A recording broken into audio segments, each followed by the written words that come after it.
چې څنګه شوله تیره زمانه زه به پکې پروتم د ساقي په میخانه او دومره یې عادي کړم چې مور را باندې پویه ده اوس د کوره وځم د جومات په بهانه ډېره مننه څو شعرونه ویمه وایي ته خبرې چې په چا باندې مین یمه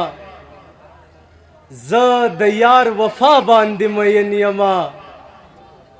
زلفې یې ولول په اوږو باندې دي زه داسې ښکلا باندې مین یمه او شیخه یو ګناه زمانه شوې ده او شیخه یو ګناه باندې مین یمه